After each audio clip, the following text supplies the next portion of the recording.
안녕하세요. 저는 30대 초반 여성입니다. 생각할수록 화가 치밀어 오르는 시댁과 문제가 생겨 한판 제대로 싸우고 제대로 교육해주고 싶은 이를 소개하고자 이렇게 글을 올립니다. 털어놓을 가족이나 친구가 없어서 여기에 이렇게 이야기를 풀어보려 합니다. 그럼 이야기를 시작하겠습니다. 어릴 적 사고로 인해 부모님을 잃고 외동딸로서 혼자 자랐습니다. 대학을 졸업한 후 사회생활을 시작하면서 남편을 만나 결혼했습니다. 남편은 다양한 아픔을 잘 챙겨주는 좋은 사람이었습니다. 함께 행복한 가정을 꿈꾸며 결혼한 것입니다. 이제야 자네와 함께 평생을 보낼 수 있다는 것에 기쁘고 우울하다. 부모님이 일찍 돌아가셔서 많이 외로웠고 힘들었어. 이제 내가 내 곁에 있을 테니 나에게 의지해도 돼. 언제나 내 농부이자 가족이 되어 줄 것이다. 내 따뜻한 심장에 감동받아 결혼을 결심했어. 항상 혼자였던지라 앞으로 함께 꾸려갈 가족이라는 안타까움을 느꼈어. 그런데 처음으로 예비 시댁에 가서 인사를 드리게 되었어. 예전 이야기만 듣던 사촌들을 직접 만나보니 마음이 떨리고 심장이 두근거렸어. 아들로부터 사촌 친구 이야기를 종종 들었지만 이제야 직접 만나보게 됐네. 이제 곧 제 며느리가 되실 분이니 편하게 말씀하세요. 아마 앞으로 우리 식구가 되시는데 결혼을 준비하면서 자주 놀러 오실 거예요. 처음에는 많이 떨리더라도 만나게 되면 비로소 시부모님은 좋은 분들이신 것 같았습니다. 특히 시아버님이 저를 친근하게 대해주시고 살들이를 챙겨주시려는 모습이 느껴졌어요. 또한 남편에게는 누나 한 분이 계셨는데 예비 시댁은 아직 결혼도 안 하고 툭하면 데려가겠다고 말하시는 듯했습니다. 팔자가 좋다며 놀며 먹으며 예비 시부모 집에서 함께 지내겠다고 했던 이야기도 들었어요. 남편과 처음 뵐 때에도 가볍게 인사를 나누고 식사를 하면서 본격적으로 결혼 준비에 관한 이야기를 나누게 되었습니다. 쉬는 집을 어디에 잡을까요?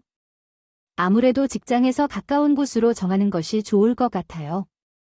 여자친구의 아버지 회사도 가깝기 때문에요. 정말 다행이네요. 그럼 내가 그 근처에 괜찮은 것을 한번 알아보겠어요. 그 근처에서는 내 회사에서도 많은 인맥과 정보가 있기 때문에 좋겠어요. 예비 시아버님은 작은 인테리어 회사를 운영하고 계셨습니다. 남편은 아버님의 회사에서 일하고 있었어요. 우리는 아버님의 도움으로 회사에서 가까운 거리에 아파트를 소개받았고 신혼집을 장만했습니다. 그래서 예정대로 살며 남들과 다름없이 행복한 신혼생활을 즐기고 있어요. 제게 보내주셨어요. 그리고 몇 분 뒤에 남편에게 시사기사 소식을 듣게 되었습니다. 우리 아파트 단지로 이사하신다고 갑자기 왜 그런 큰 평수로 이사하셨는지. 원래부터 이사를 하고 싶어 하셨는데 마땅한 곳이 없어서 미뤘던 거든. 근데 이번에 우리 동네 아파트에 괜찮은 매물이 나와서 이쪽으로 이사하신다고 하시더라고. 마침 회사와 거리도 가깝고 아버지도 편하시고 말이야. 앞으로 자주 만나게 될 것 같아. 남편의 말을 듣고 저는 큰 걱정이 없었습니다. 그냥 우리랑 가까운 곳으로 이사하신다는 거구나 싶었어요. 보통 여자들은 시어머니랑 가까이 지내는 걸 엄청나게 싫어해요. 저는 왜 가족 없이 이렇게 자라서 그런지 모르겠어요. 북적북적하며 지내는 게 좋았습니다. 자주 왕래하면서 정말 가족처럼 친해질 수 있겠다 싶었어요. 그 후 두 가족 시댁은 우리 아파트 단지를 이상 왔고 자주 왕래하며 지냈습니다. 어느 날은 폐간하고 집에 왔는데 신우가 집에 반찬 좀 가져다 준다며 전화가 왔어요. 신우는 어머님이 챙겨주신 반찬을 들고 집에 왔습니다. 오빠, 이거 우리 동생이 좋아하는 반찬들이래요. 엄마가 가져다 줄래? 네 형님 감사하겠어요라고 어머니께 연락드릴게요. 참으로 뭐 마실 것도 드릴까요? 그래, 좀 가져올까? 아니면 혹시 맥주 같은 게 없어?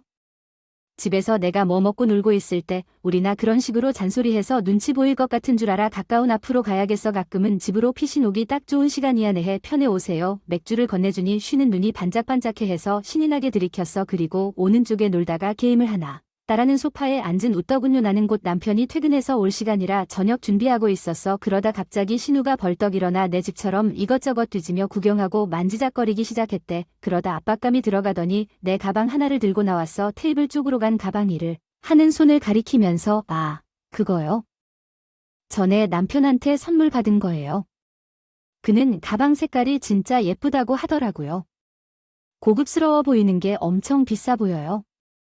나중에 이렇게 귀여운 미니 가방 하나 사고 싶었는데, 그래요. 그럼 나중에 말씀하세요. 필요하실 때 빌려드릴게요. 신우는 남편이 사준 가방이 마음에 들었는지 가방을 맨 자기 모습을 거울에 비춰보며 시내더라고요. 그리고 저녁 준비가 마무리되자 신우는 집에 가서 할 일이 있다며 서둘러 간다고 했습니다. 곧 남편이 오니 같이 저녁 목적을 했는데 나중에 먹잠을 가버렸어요. 그 후로 신우이는 어머니께서 만드신 단찬 심부름을 하거나 아버님의 잔소리를 피해 우리 집에 자주 드나들었습니다. 하루는 직장에서 한창 일하고 있는데 신한테 전화가 왔어요. 올케 집 비밀번호 뭐야? 근데 우리 집 이상한데 갑자기 비밀번호가 안 먹어요. 집에 있는데 심심해서 마땅히 갈 데도 없고 그냥 우리 집에서 좀 놀려 그랬지. 저번에 보니까 동생이 컴퓨터 좋아해 보이더라. 알다시피 내 노트북이 느려서 짜증나더라. 겸사겸사 컴퓨터 좀 쓸 겸 집에 들어가 있을게. 알겠어요. 저도 조금만 있으면 퇴근하니까 집에서 쉬고 계세요. 신호의 말을 듣자니 아버님께 많이 눈치 보여서 우리 집으로 피신 왔구나 싶었습니다. 그래서 별 생각 없이 비밀번호를 알려줬어요. 그리고 몇 시간 후에 퇴근해서 곧바로 집에 도착했습니다. 비밀번호를 입력하고 들어갔는데 신우가 안 보였어요. 잠시 후 신우가 태어나자 안방에서 나왔습니다. 그런데 신을 보고 놀랐어요. 협형님, 제 옷 아니에요?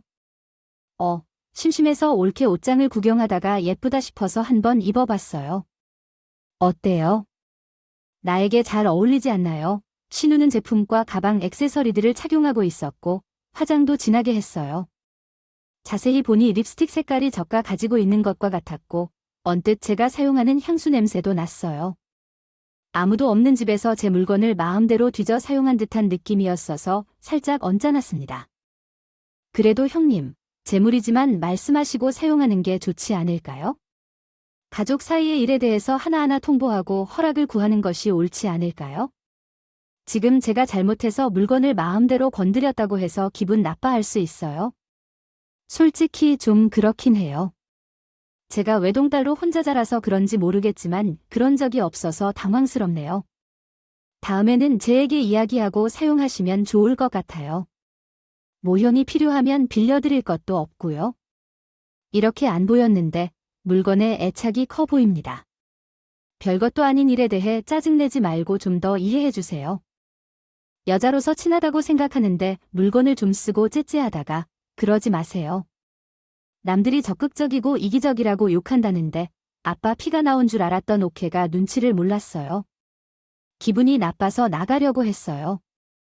$50 내 방으로 들어가서 옷을 갈아입고 나왔어요. 그리고 삐진 듯이 인사도 안 하고 집으로 돌아갔습니다. 신우가 떠난 후로 혼자 이런저런 생각을 많이 하고 있었어요. 내가 정말 적극적이고 이기적인 걸까 싶으면서도 허락 없이 제 물건을 막 사용하는 신호가 이해되지 않았어요. 잘 지내고 싶었는데 이미 사이가 멀어진 것 같아서 속상한 마음도 들었어요. 이 사건 이후 신우는 집에 잘 찾아오지 않았습니다. 단대한 삐거나 싶어서 마음이 쓰였어요. 그러던 중 시어머니께서 같이 저녁 먹자며 집으로 오라고 하셨습니다. 제가 잘못한 것은 없지만 좋게 지내고 싶은 마음에 겸사겸사 풀어주어야 했다고 생각했기 때문에 신우가 좋아하는 간식을 사서 남편 가족이 있는 시댁으로 향했어요. 어머니가 싸우시어. 아이고, 이렇게 가까운 곳에 사는데 우리 아들의 얼굴을 보이기가 왜 이렇게 힘든지. 가족끼리 어울치지 않는 건 아닌가 싶었어요. 우리 아들은 일 때문에 바빠서 자주 들르지 못하는데 얼굴 비추고 일선도 도와주면 얼마나 좋겠습니까? 불편한 것 같아요. 어쩌면 그럴까요? 어머님, 이럴 리가 없는데요. 일 때문에 바빠서 자주 못 오겠어요. 미안해요. 이제부터 좀은 이런 얼굴을 보면 배가 더 올 것 같아요. 시어머니와 간단히 인사를 나눈 뒤 주변을 둘러보았는데 신우가 보이지 않았어요. 그때 집 앞에서 친한 친구가 찾아와서 잠시 만나러 나갔다고 했어요. 우리끼리 먼저 밥을 먹기로 했고 식사 준비를 시작했어요. 신우가 좋아하는 간식을 들고 방으로 들어가 책상 위에 올려놨어요. 나오려는 순간에 익숙한 모습이 보였어요. 자세히 살펴보니 남편에게 선물 받은 제 방과 똑같은 가방이 있었어요. 똑같은 것이 있는데 그것들이 부러웠다고 생각했습니다. 그런데 그 곁에 제가 사용하는 똑같은 립스틱이 있었고 가지고 있는 귀걸이와도 똑같은 것이 있었어요. 뭔가 이상한 것 같아서 주변을 둘러보니 제 옷과도 똑같은 옷이 몇 벌 보였습니다. 기분이 이상해서 식사 후 남편과 집에 돌아오자마자 서랍을 뒤져봤는데 귀걸이와 립스틱이 보이지 않았어요. 어디 갔을까요? 아, 분명 여기에 있었던 때에 혹시나 해서 옷일장도 열어 확인해보니 여러 벌 옷과 가방이 보이지 않았어요. 설마 신우가 내 물건을 가져간 걸까? 생각이 들었군요. 멍하니 서 있는 젊은 남편이 이상하다는 듯 물어봤다. 젊어, 아무것 하나 물어? 아니야. 그냥 좀 이상한 게 있어서. 일상적인 한 곳을 문득 언니 아까 상간 시형의 방 책상에 두고 나오는데 내가 가지고 있는 가방이나 옷이랑 내 물건이 똑같이 생긴 게 있더라고. 그렇게 거의 똑같은 게 2개나 있는 거니까 좀 이상해서 방금 찾아보니까 안 보여? 내가 분명 여기 준 것 같은데. 정말 없어. 잘 찾아보거나 아니면 제대로 둬서 또 뒤론 못하거든. 아냐, 그런가? 이상해. 아무튼 아니에요. 내가 더 찾아보겠어요.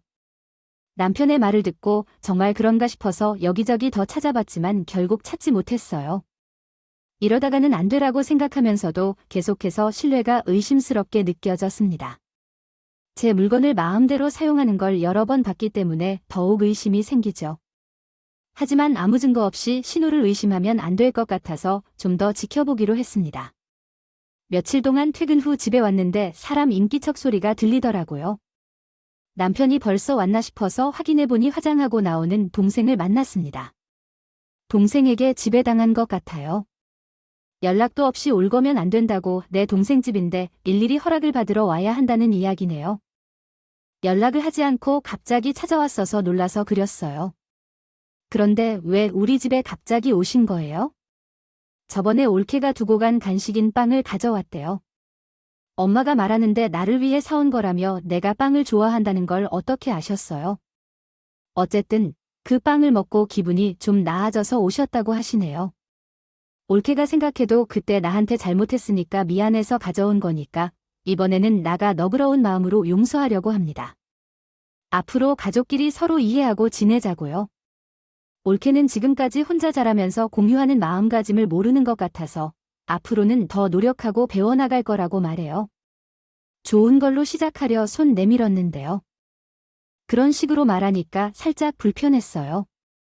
전에는 제 입장에서 할 말을 다 했다고 생각했는데 상대방은 잘못한 게 없다는 듯이 말하니까 짜증이 나더라고요.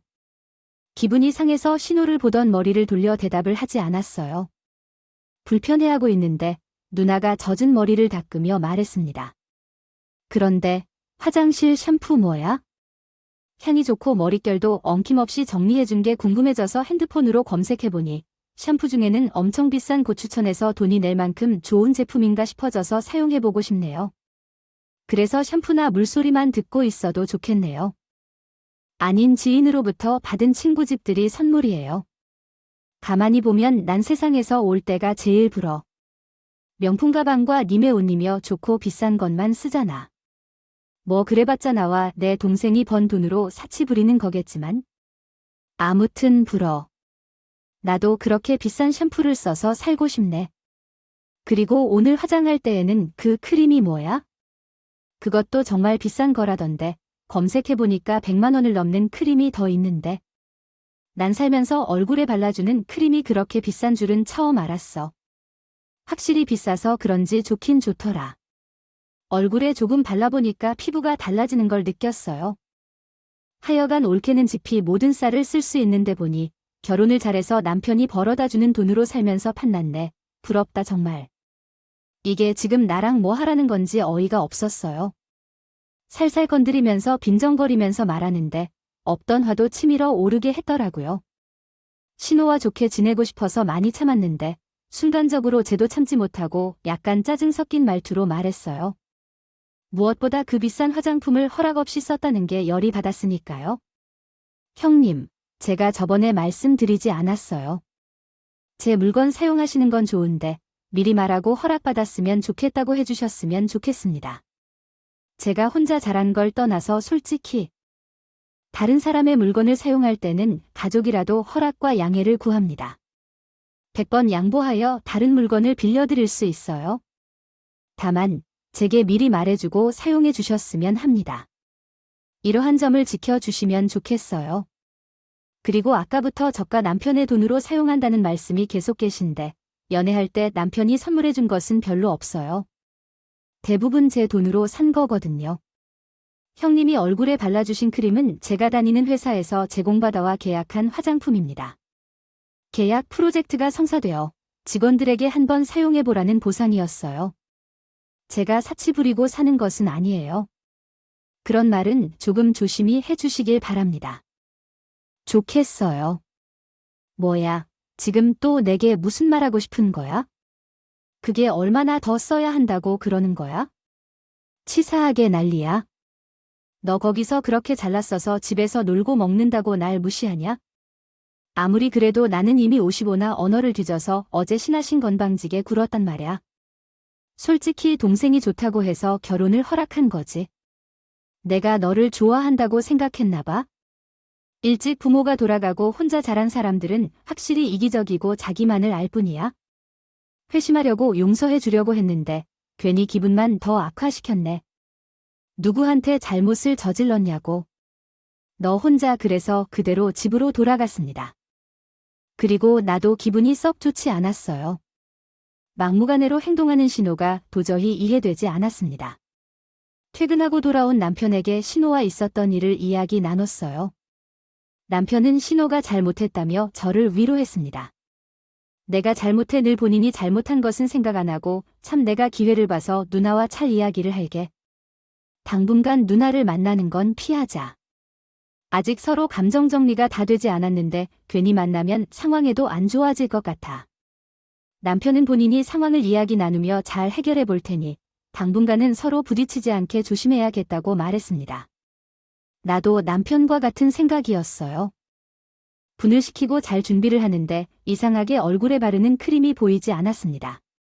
위성 얻어 특히 여기에도 먼저 쏘는 크림이 어디 갔지요? 그대가 다른 데도 쓸 리가 없는데 어디를 가나 한참을 이리저리 찾아봤는데 코너도 보이지 않았어요. 의문이 들 정도로 계속해서 제 물건들이 없어졌습니다. 이쯤 되니 제 물건을 마음대로 만지고 사용하는 신느낌이 들어왔죠요. 심장은 가는데 물증이 없으니 답답하고 자극을 지경을 넘었습니다. 그러던 어느 날 제사 준비로 시댁을 방문하고 시어머니와 함께 정신없이 음식을 준비했습니다. 어느 정도 마무리가 되고 가자 어머님은 당하셔서 자는 신우를 깨우라고 하셨다고요. 싸움이 내키진 않았지만 어쩔 수 없이 시내 방으로 들어갔습니다. 침대에 누워있는 신우를 깨우려는데 화장대 위에 없어진 내 크림과 똑같은 화장품이 보였어요. 이상하다 싶어 화장품을 여러 개 살펴봤는데 잠에서 깨어난 신우가 날카롭게 소리치며 내 손에 들려진 화장품을 거칠게 빼서 샀습니다. 이게 뭐 하는 짓이야? 누가 내 방에 허락도 없이 함부로 들어오래. 어머니께서 형을 깨우라고 하셨어요. 예의를 몰라놓고 하고 들어가야 할 거 아냐? 왜 도둑처럼 몰래 살금살금 괴로운 약 5초 후 형을 노크하고 들어왔어요. 형이 주무시는 걸 들으시지 못했더라고요. 그럼 바로 날 깨워야지. 왜 남의 물건을 함부로 만지고 그래? 여태 마음대로 만든 제 물건은 자기 물건이라도 되는 건가 생각되면서 뭐 이렇게까지 예민하게 반응하냐 싶었습니다. 이상 알이 많지 반응하더라고요. 제가 쓰는 화장품이랑 똑같기래 신기해서 본 거였어요. 형님, 대체 물건 막 만드시면서 왜 이렇게까지 화를 내세요? 제가 화장품을 쓴 것도 아니고 그냥 보기만 한 건데 왜 난 이런 비싼 화장품 수만 안 되겠나 보지? 일도 안 하고 집에서 취하는데 내가 무슨 돈이 나서 이런 화장품을 쓰나 싶어. 진짜 기가 차서 말이 다 나오네. 이렇게 비싼 화장품 쓰라는 밥 없잖아. 나 무시하지 마. 나도 이 정도쯤은 얼마든지 살 수 있어. 있으니까 앞으로 다시는 허락 없이 내 방에 함부로 들어오지 마세요. 알겠어요? 형님은 잔뜩 날이 선 채로 나를 방 밖으로 밀쳐냈습니다. 그동안 우리 집에서 저에게 한 행동은 생각 안 하고 이렇게 반응하니까 너무 화가 났어요. 그리고 물건이 사라져서 의심했던 생각은 확신으로 변했습니다. 왜냐하면 회사에서 받은 화장품 뚜껑에는 아내와 같은 기념 번호가 찍혀 있었거든요. 신호방에는 가방, 옷 등 제 물건 이미 틀림없었습니다. 이 사실을 집에 돌아와서 남편에게 말했습니다. 뭐, 그렇구나. 누나가 자기 물건을 가져갔다는 거구나. 처음에는 그냥 쉽고 의심만 가 말을 했던데 오늘 확인해보니까 그 작품에 번호가 찍혀 있는 것을 명심하고 봤어. 맞아. 벌 2,000원 한 듯한 느낌이었어. 어느 눈에도 그런 주술회전을 억압하며 나한테 부러워하고 본인도 그것을 갖고 싶다고 이야기했어. 그러니까 그럼 나한테 진작에 말해줄 수도 있었을 텐데 말이야. 그동안에는 그냥 우연히 다 그런 것일 거라고 생각했기 때문에 그런데 오늘은 분명히 알게 된 것 같아. 또 말해도 자기 성만이나 상하짓도 명확하게 도와주지 않아서 괜히 일을 만들고 싶지 않았어. 아, 내가 진짜 누나 때문에 미치겠어. 집에서 놀고 먹으면서 부모님 속을 보살펴주다가 동생이 내 것까지 훔쳐갔어. 우선 강한 성격을 가진 저라 해서 이 일은 직접 누나와 이야기를 통해 해결하려 합니다. 자기가 말한다면 누나의 성격상 자존심을 상해할 가능성이 크기 때문에 자기와 누나 사이의 관계를 더 악화시키지 않겠습니다. 또한 이런 상황에서 부모님도 실망하실 것 같습니다. 남편은 스스로 문제를 해결하겠다고 말했기 때문에 그에게 맡겨서 상황을 지켜보기로 했습니다. 며칠 뒤 남편과 대화한 뒤 그의 분노가 진행되어 집을 찾아왔습니다. 내 동생에게 어떤 말을 했느냐 고 물으며 도둑면으로 만든다거나 하는 말 대신 사실대로 말하고 사과하라고 했습니다. 솔직히 이야기해 주시면 문제를 해결할 수 있으니까요. 너 뭐, 정말 미쳤어. 머리가 어떻게 된 거야? 이 세상에 그 물건은 하나만 있는 게 아니고 똑같은 거 가진 사람들이 얼마나 많은데. 그냥 옳은 게 똑같은 물건을 가지고 있으면 다 훔쳤다고 말하는 거야? 어디서 사람을 그렇게 함부로 대해? 사실대로 이야기해봐. 내가 물건을 가져갔다는 증거가 있는데? 없는데도 무턱대고 얘기하는 건 그래? 앞으로 한 번 더 그런 소리 하면 방꿈이 안 할 거 알아? 무고죄로 옳게 고소할 거니까. 너 진짜 뻔뻔하게 거짓말하는 게 얼마나 오만한지 알아?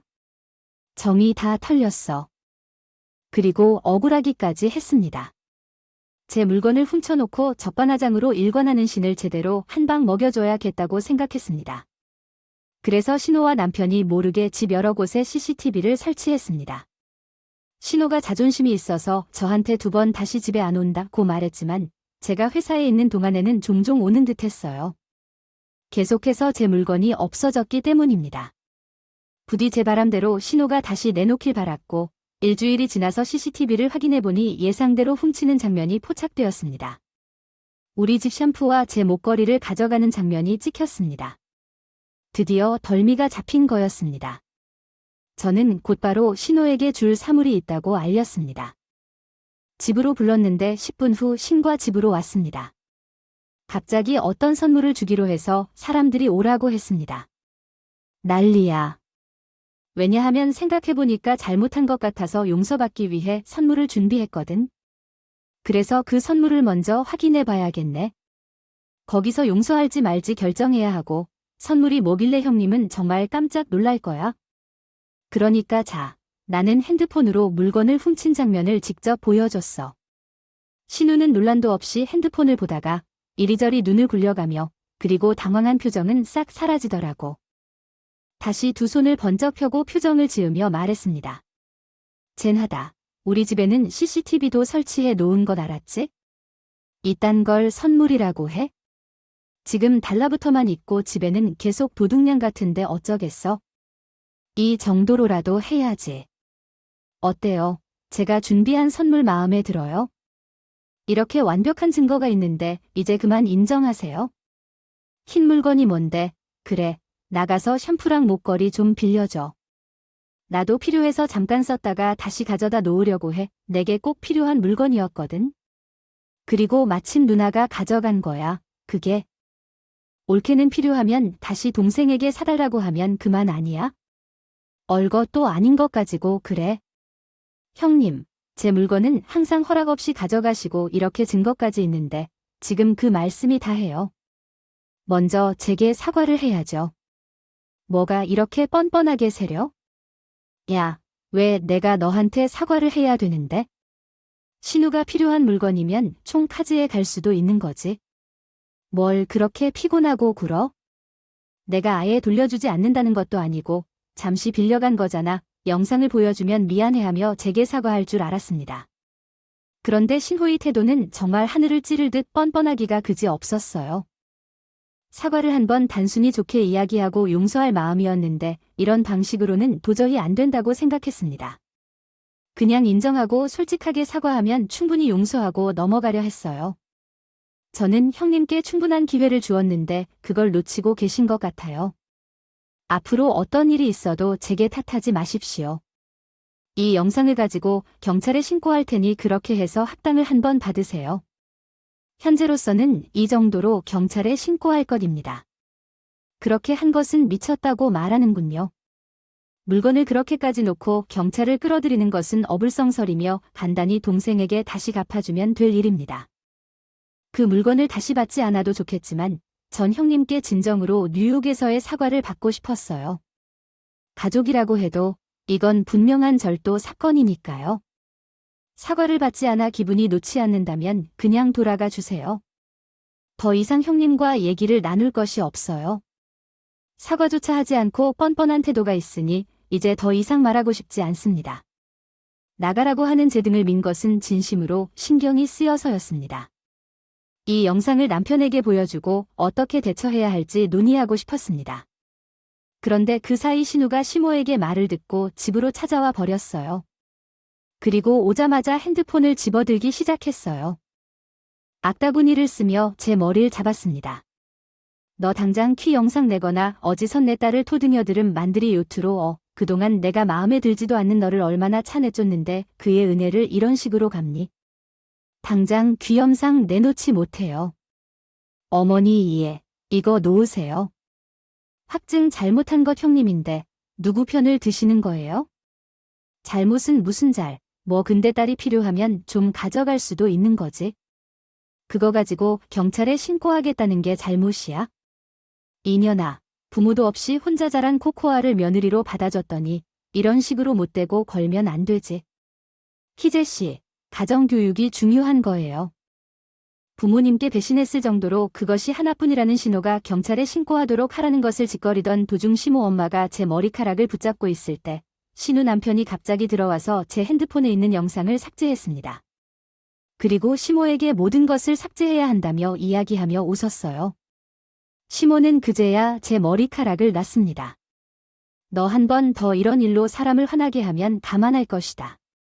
아들을 소중히 여긴 것도 부족해서 감히 내 딸을 경찰에 신고하려 하면 우습게 보일 집안이 아니야? 우리 집은 앞으로 지켜보겠으니 신의 처신이 바르게 하라 라고 말했습니다. 신혼여가 시모를 따라 쫄려 따라가며 울고 있었습니다. 약속 시간에 늦어서 미안해하고 비틀어진다. 정말 화가 나고 창피해서 울고 싶었다. 서러운 마음으로 거실에서 앉아 울고 있었는데 밖에서 오는 남편의 발자국 소리를 듣고 집에 들어가 지 꼴을 보고 놀라 물었다. 나는 모든 일을 이야기하며 눈물을 흘리고 있었다. 남편은 달래며 이야기를 듣다가 눈이 회전해 나갔다. 처음 보는 남편의 얼굴에 놀란 나는 급히 뒤쫓았다. 지금 이해할 수 있어. 절 못한 일은 누나가 한 건데 왜 이 사람한테 그러는 거야. 꺼져 얘야. 너 지금 나할돌이 누나 편하게 흔들어? 누구 편이냐? 여기가 자기 마누라 치마폭의 군대가 되어서 누나 고모 갈 필요는 없냐고. 아이고, 집안일이 잘 돌아간다. 아, 내가 지금까지 큰 소리 한 적이 없었던 우리 아들이 여자를 잘못 만나서 이게 무슨 일이야? 집안에 여자를 찾아 들어와서 시끄럽게 만드는 거니? 결혼한 지 얼마나 됐다고 집안을 시끄럽게 만든 게? 엄마가 먼저 이 사람에게 손을 댔어요? 아닌가요? 그동안 누나가 이 사실을 다 알고 있었지만 아내가 부모님의 아쉬움을 속상해하실 거면서 혼자 조용히 처리하고 싶다고 해서 가만히 있었어요. 그런데 누나는 그 영상을 보여줬는데 사과 한마디 없이 이러면 안 돼요. 엄마도 마찬가지예요. 잘못을 인정하면서도 어떻게 이러실 수 있어요? 머리채를 잡는 것도 모자라서 말로 상처를 주시면 안 되잖아요. 엄마는 이런 분이시군요. 이 녀석은 지금 2살이라 큰 소리를 지르네요. 나는 네 엄마야. 네 누나가 조금 실수했다고 해도 팔은 안으로 굽히라고. 니도 나를 감싸야지. 여자에게 비친다고 해서 가족이냐 뭐냐 몰라. 보니 니야 사단속을 제대로 시켜? 가족이니까 잘못한 건 잘못한 거라고 말해주는 거예요. 제가 100번 1000번 이야기해도 엄마랑 누나는 뭘 잘못했는지 모를 듯해요. 제 입만 아픈 게 속상해요. 앞으로 엄마와 누나가 한 번만 더 이 사람에게 뭐라고 하고 건드리면 나는 정말 가만히 있을 거예요. 나는 누나를 고소할 테니까 그렇게 알아두세요. 그리고 누나는 우리 집 2번 다시 몰래 찾아오지 마. 비밀번호도 싹 다 바꿔놓을 거니까 남편과 함께 집으로 돌아왔고 제게 연신 미안하다며 사과했습니다. 엄마는 누나를 아끼지만 이렇게까지 할 줄 몰랐다며 속상해했어요. 남편은 앞으로 신우를 집에 찾아오지 못하게 할 테니까 걱정하지 말라며 씩씩거리면서 비밀번호를 바꾸어 버렸습니다. 그런 남편에게 미안하고 고마워지만 솔직히 제분도 다 풀리지 않았어요. 사과하면 될 것을 1억까지 벌린다 싶었습니다. 또 심오하게 상한 신 5편을 만드는 것은 그냥 넘어갈 것 같지 않아서 아파트 커뮤니티 카페의 익명으로 컴퓨터에 저장한 영상과 글을 올렸습니다. 버렸습니다. 영상은 삽시간에 빠르게 퍼져나갔고 새해를 맞이해 수물거리는 소리가 더 많아졌어요. 이 사실을 알게 된 시각이 우리 집 현관 문을 세게 두드리며 고래고래 소리치며 난동을 부렸습니다. 야, 이 문 열어. 노크는 안 열어줄 거야? 말이 있으면 나한테 말해. 듣지 않을 테니까 뒤에서 딴소리를 하며 너 그 영상 다시 보여주지 않으면 진짜 가만두지 않을 거야? 이 미친년아, 죽여버릴 거야. 제가 대꾸하지 않고 있었고 소란을 피우는 것까지도 모두 영상으로 찍고 있었습니다. 제가 아무런 대응을 하지 않아도 문을 열어주지 않자 곧바로 심호까지 3개 울리며 소리치더라고요. 너 당장 문 열어. 지금 컴. 먹고만 있다가 문을 열고 순순히 나왔는데 얼른 무릎을 꿇어 이년 아들이랑 이 영상 당장 주문하지 말아야 해. 우리 아들하고 이혼시키고 집에서 쫓아낼 거야? 코아 년이라니까. 우리 딸 얼굴을 태울 것 같아 먹어버리고 그렇게 숨어있으면 괜찮을 줄 알았어. 저번처럼 머리를 잡으려고 한다면 이년아, 끝나. 신경훈과 마찬가지로 압박은 이제 일을 쓰는 시인데 나는 녹화한 영상도 바로 카페에 올려놨어. 잘못한 신호를 두둔하려 심어 개념 없는 모습도 동네 사람들에게 다 공개해버렸어요. 계속해서 소문을 퍼뜨리던 중에 카페에 올라온 영상을 확인한 신경인이 시모에게 이 사실을 알렸다. 이 미친년이, 엄마 이년이, 지금 우리가 이런 걸 영상 찍어서 카페에 또 올렸어. 시모는 문을 두드리며 거칠게 하여 영상을 지우라고 왔습니다. 그 소리는 온 동네에 들렸습니다. 그러자 저는 대꾸하지 않고 그냥 있었습니다. 그래서 문을 열고 나가서 시무룩한 표정으로 신부에게 말했습니다. 지워주지 않을 거예요. 계속 이러면 앞으로 일은 모두 영상과 녹음으로 찍어서 동네 카페에 올릴 거예요. 어머님과 형님은 혼내서 얼굴을 못 드실 거예요. 보세요. 모든 사람들이 소문을 퍼뜨리고 손가락질을 합니다. 어머님과 형님의 행동이 잘못되었기 때문에 사람들이 그런 것입니다. 모두가 무엇이 잘못되었는지 알지만 왜 어머님과 형님이만 모르시는지요. 너무나도 비도덕적인 일을 하면서 나와 우리 딸을 수치스럽게 만들 생각이냐? 만약에 사과를 받아주겠다는 말이라면 좋습니다. 남은 일은 내가 해결하거나 새로 사주지 않으면 결코 내가 이 영상을 삭제하지 않을 것이고 경찰에 절도죄를 신고할 것이다. 그날의 핸드폰에 있는 동영상을 복사했다는 것을 알려줄까? 그러니까 앞으로 내게 어떻게 대해야 할지 숙고해라. 부모님이 일찍 돌아가셔서 나는 더 개념이 있고 바르게 자라는 것을 알려준 형님과 비교해 놓으면 나 혼자서 더 많은 것을 전한다. 어머니는 제가 호락호락하지 않을 것이라고 느꼈는지 알겠다며 돈으로 보상하든 새로 사조전 다하든지 제발 그 영상을 지워달라고 우수하셨습니다. 그리고 식을타네. 넌 뭐로 말도 없이 옷 걸리는데 야 멍청한 소리 하셨어요. 그러고 나서 몇 날 후 어머니는 똑같은 물건을 사주셨고 사지 못한 물건은 돈으로 보상해 주셨습니다. 게다가 남편의 말을 듣고 잠시 늦게 모든 사실을 알게 된 아버님께서는 제게 불러 미안하다며 사과하셨어요. 새아가야, 이게 다 내가 자식을 잘못 키운 죄다. 내 딸이 전화 하나 안 하고 집에만 틀어박혀 있어서 내가 눈치 줬더니 그 화풀이를 잘못해서 그 자식이 질렸으니까. 그 본인과 다른 너한테 열등감도 있었을 것이다. 태고, 그렇게 엄마라는 분이 혼내주셨는데 써야 하는데 되려 너에게만 상처만 준 것 같아. 정말 미안하다. 내가 따라갔다고 말은 충분히 했으니까 너무 걱정 마. 다시는 너한테 해줄 일이 없도록 조심하겠다. 아버님께서는 신호 아시모를 주제에 대해 잘못해버리면 혼을 내시겠다고 하셨어.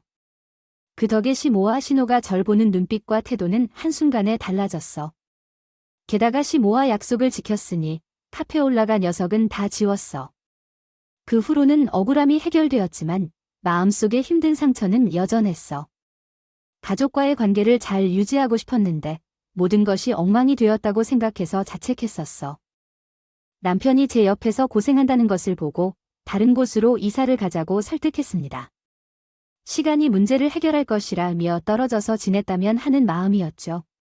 감정적으로 지쳐있던 저는 알겠다고 했고 남편과 한적한 지방으로 이사를 갔습니다. 그리고 남편은 아버님께서 가르쳐주신 기술을 바탕으로 자신만의 사업체를 세웠습니다. 다행히 지금까지 잘 운영하고 있습니다.